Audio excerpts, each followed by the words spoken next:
Okay, so let's go through some of the answers you should have found in the first telephone lesson. The first set of questions involved vocabulary and making your own sentences. Now, answers will vary. I'm going to give you some examples of my sentences so you can compare with your answers. The first one was etiquette. It's telephone etiquette to always identify yourself when calling someone. That would be my sentence. Cell phone. I just replaced my old cell phone with the new HTC smartphone. The third one was the word convey. Please convey my thanks to your father when you next see him, is my example of the sentence. The word jot.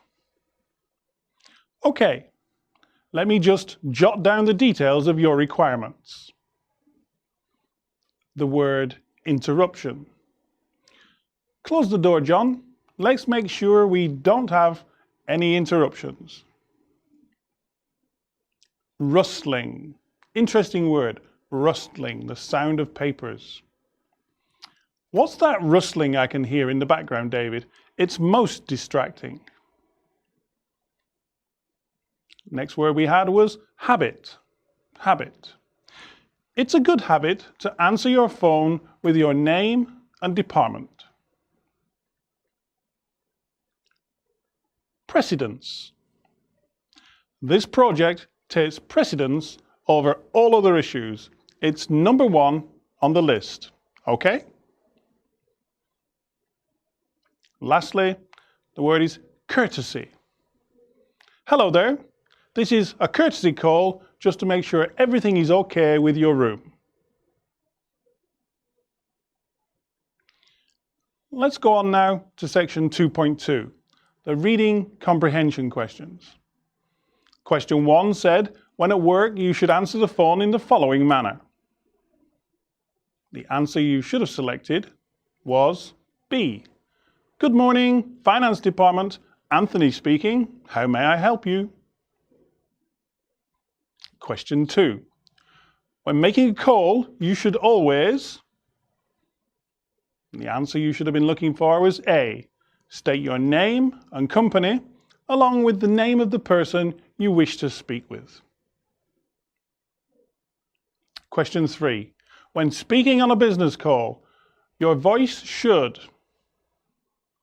Answer C. Carry authority and confidence. The listener will respond better.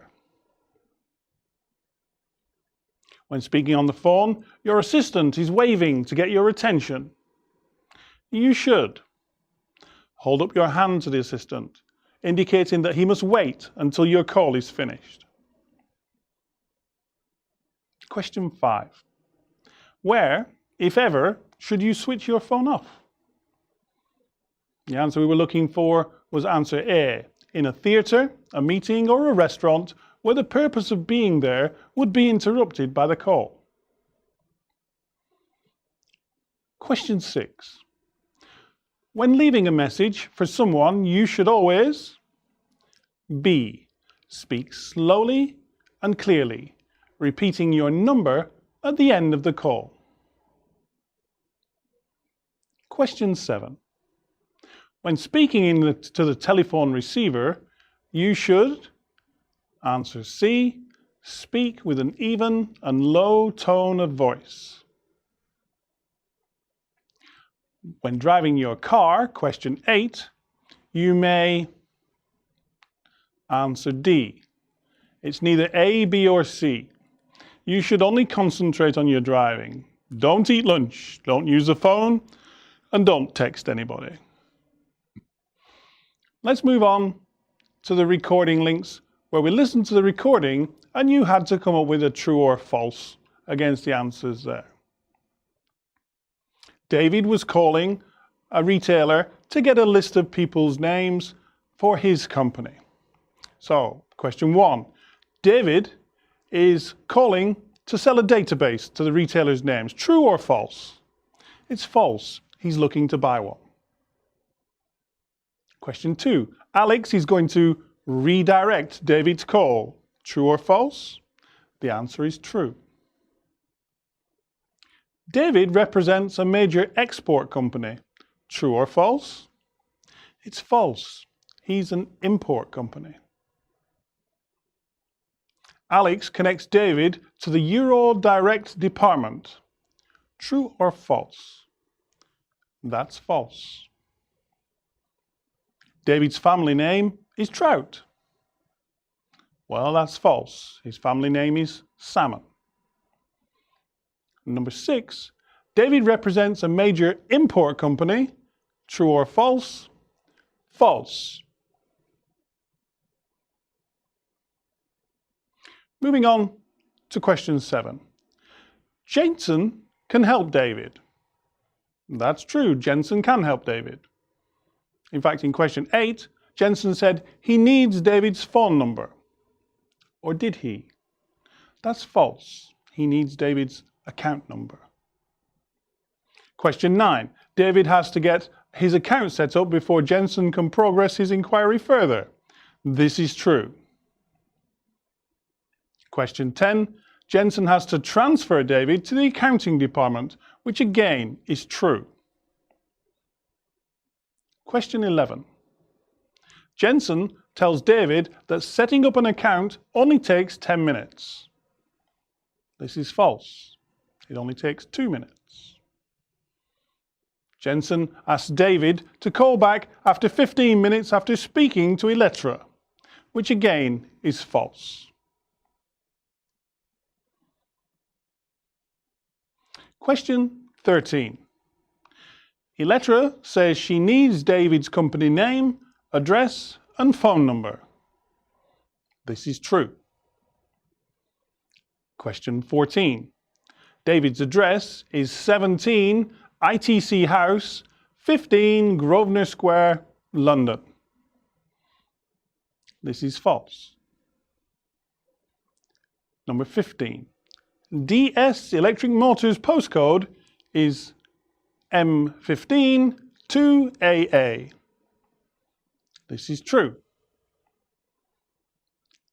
DS Electric Motors phone number is 0201 555 6127. This is true. David's name is spelt S-A-L-M-O-N. This is true. Salmon. Question 18. The account number Elettra gives David is DS170816. This is true. Moving on to question 19. Jensen thinks David says his account number is BS170816. This is true. Question 20.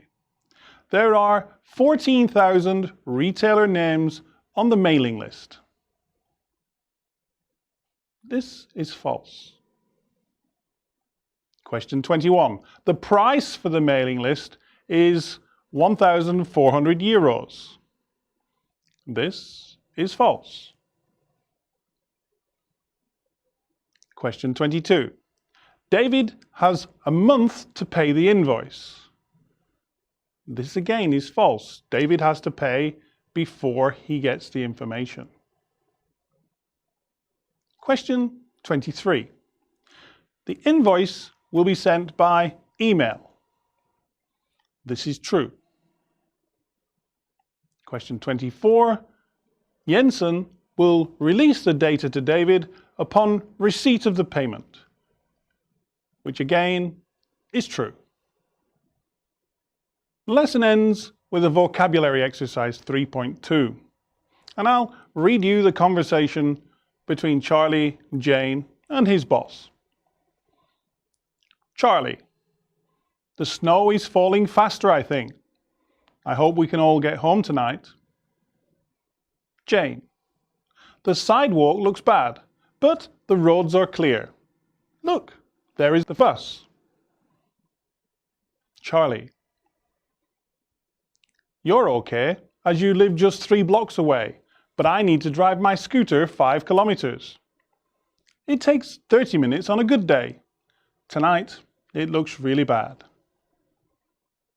Jane: Well, it's 3 p.m. now and just 2 hours till finishing time. Charlie: You're right. No good worrying at the moment, I guess. Jane: Let's finish up this report and then check with the boss what he thinks. Maybe he will let us go a bit early. Then the boss walks in. Hey, you two, what are you still doing here? I asked Susan to tell everyone that they should go home. The weather is only going to get worse. Everyone else has gone. Charlie, don't you live in Changhua? I just heard the road is now closed. Charlie: Yeah, I do. I'll make a couple of calls and see what my options are. Don't worry about me. The boss: Okay, but don't take too long. I'll be locking up here in 20 minutes and going home myself. Jane: What are you going to do? Charlie: I don't know.